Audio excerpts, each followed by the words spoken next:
Feed Your Passion, and I'm here to talk to you today about healthy eating and making really simple meals that are also healthy. Because it's all too easy these days to go for the ready meal or go to the chip shop, have beans on toast, and there's nothing wrong with doing those things. We just don't want to do them all the time. So this meal is a veggie chili. There's no chopping involved. You only need one pan, unless you want to have some rice with it, and then you do your rice in a different pan. You chuck everything in the pan, leave it on a low heat and walk away. I'm actually going to use my slow cooker because I live in a van and this is my work unit where I don't cook, I just prepare food, so all I've got for cooking in here is the slow cooker, and it was a bit dark in the van. So I'm going to use the slow cooker. If you've got one, you can too. If you haven't got one, big saucepan on the hob will be absolutely fine. So the first thing we're going to do, I've already boiled my kettle so that it didn't make lots of noise while I was trying to talk to you. But if you boil your kettle, and we're going to put some stock into our pan or slow cooker. So I've got some vegetable stock cubes here, and I'm going to use one. This, by the way, it is going to make enough for at least 2 people, probably 3. So if you live by yourself like I do, it's great because you'll have a meal for when you're making it, and then you can pop it in the fridge for another day, or you can put it in the freezer, and obviously it'll keep for weeks or even months. Okay, so we're doing 1 cup of stock. So hopefully you've got the list of ingredients that I sent out. So 1 cup of stock. I'm just going to grab something to give this a stir.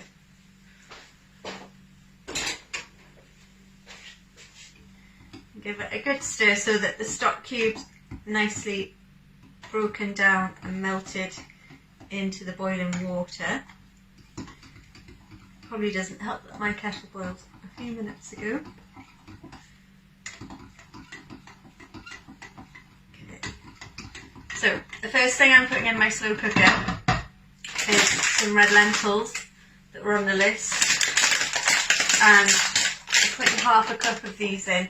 Now, sorry I keep disappearing because to lean over the counter a bit for you to see me.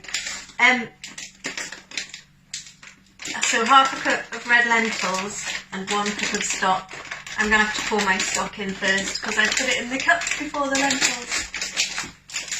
We all make mistakes sometimes. So, right, that stock's looking good. And put that in the slow cooker.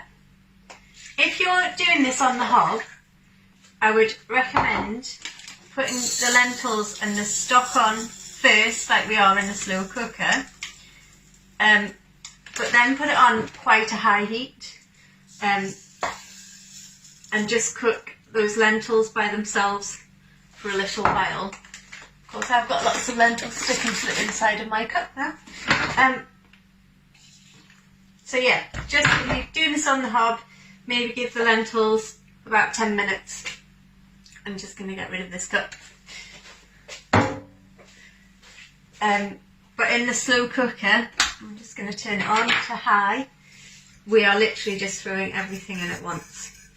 So I'm just giving those lentils a bit of a stir. It's not necessary. I don't think I've ever put lentils in a chili before, to be honest. The reason I've decided to on this occasion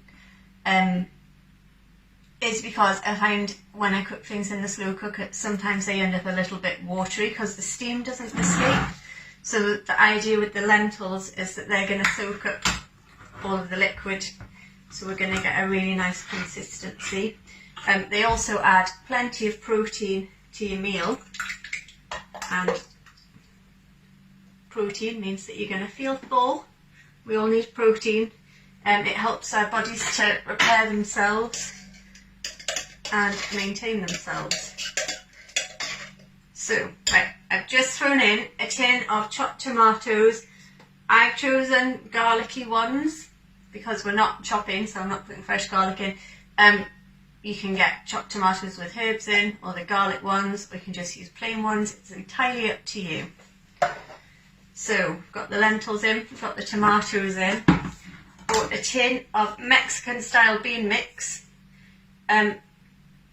You can get just one tin of mixed beans, or if you wanted you could just use kidney beans in here. So this one has got, where does it tell me? Pinto beans, haricot beans, black turtle beans, red kidney beans. So it's good to have when you're eating a meal that's vegan or plant-based like this one. It's good to use a variety of protein sources because most plant protein doesn't have all of the essential amino acids in. So we mix it up and make sure that we get them all. I'm just going to drain my beans. Okay, so beans are going in.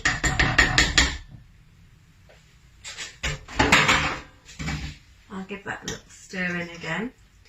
So we've got our red lentils, a tin of tomatoes and a tin of mixed beans.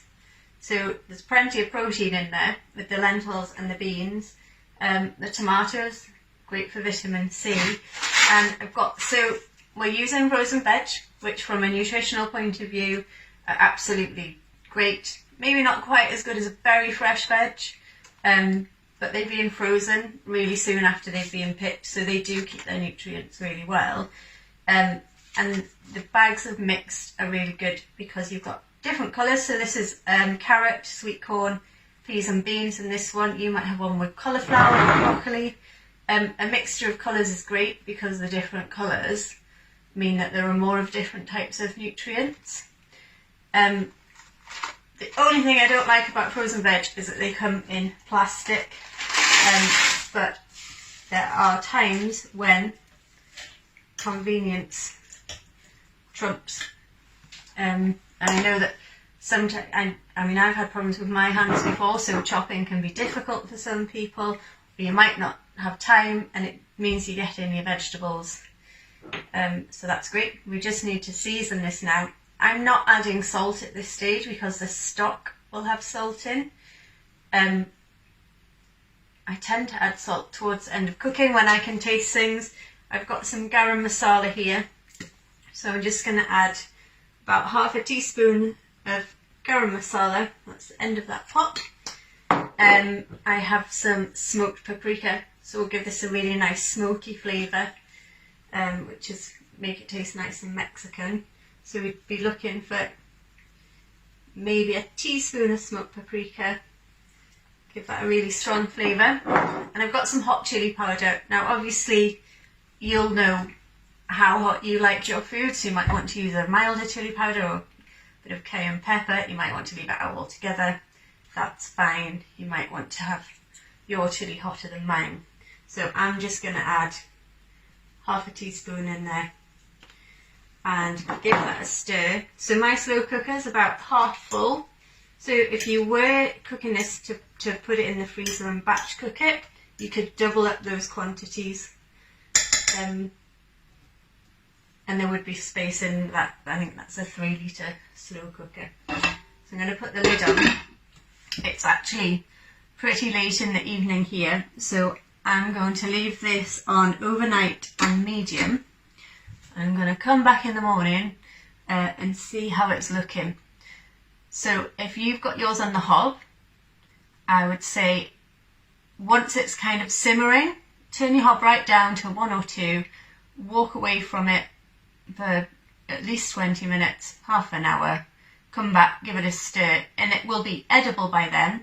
The longer you leave it, the more the lentils will break down. So if you want them to kind of blend in, leave it for longer. If you've got it on a low heat, you can't really have it on for too long.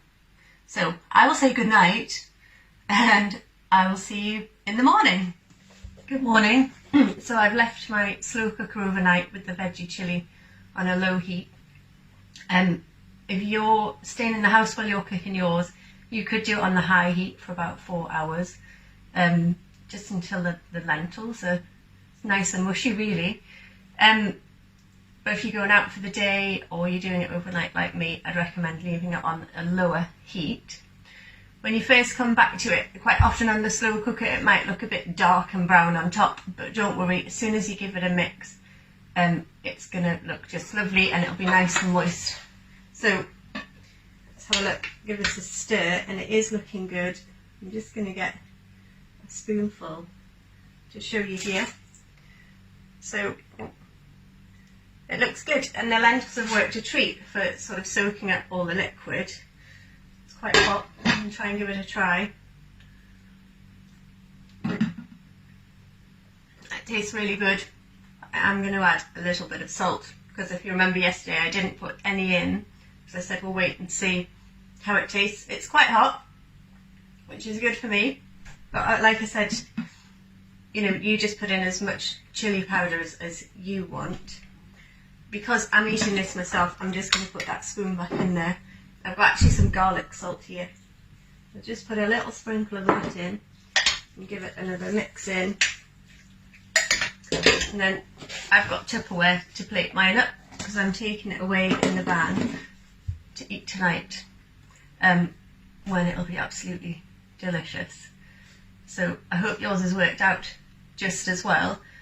I did want to say that there are lots of other dishes. You can use the same technique, so you don't have to chop anything or prep anything.